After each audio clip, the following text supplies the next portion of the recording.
Hi, my name is Bryn Baker, and today I'll be doing a speech over Edith Clarke. Edith was born in 1883, and she sadly passed away in 1959.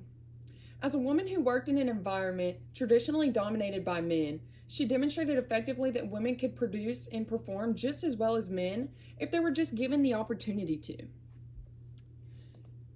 Next is an introduction about her. Today I'm going to share how Edith Clarke has affected my life by telling a little bit about hers. As you know, you have to know one to figure out the other. So Edith Clarke has been someone that I have looked up to for many, many years. She is actually the reason that I have chosen to go into electrical engineering as my job and career in college. Edith Clarke was a very successful woman who almost single-handedly made the way for women into engineering. She practically paved this, and it was quite incredible how she did that. Edith Clarke was born in Maryland, and she was also orphaned at a very young age. When she was orphaned at age 12, she was raised by an older sister. While she did not become born into a wealth or have really a sense of direction to someone tell her where to go, she was a brilliant child with a mind of innovation. It was quite incredible the things she accomplished with this. She used her inheritance to study mathematics and astronomy at Vassar College, which is something incredible, being that she did not have a mother and or father figure to lead her in this direction. Clarke earned her master's degree in electrical engineering in 1919 at MIT, which is a college, and she was the first woman to ever earn this, which was quite incredible. 1919 was quite a long time ago, but it's not long enough to know that women and men could have created and accomplished the same things.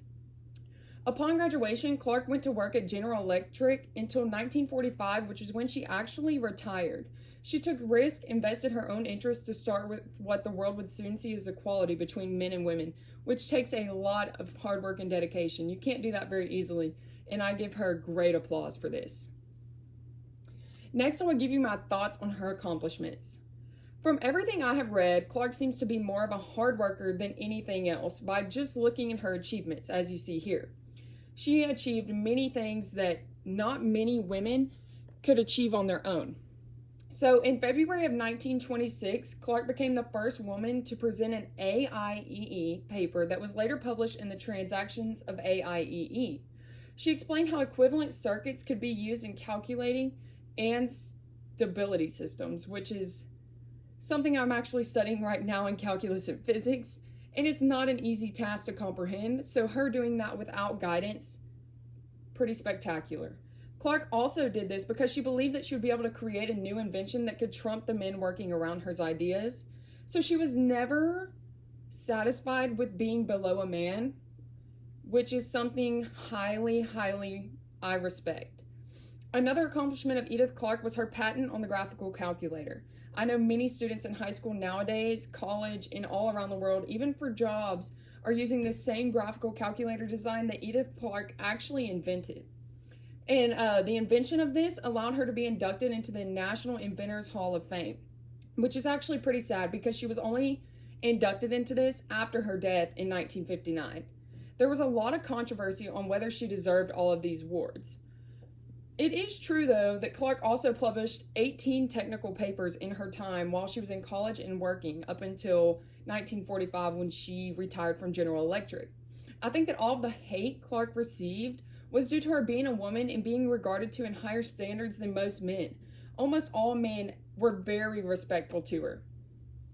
How she was and what she accomplished is what inspired me to get into engineering. She had an eye for technology and thought everything could be made better, and I completely agree with that, and I also strive to progress through electrical engineering, even if I am told that something I am attempting to accomplish is impossible.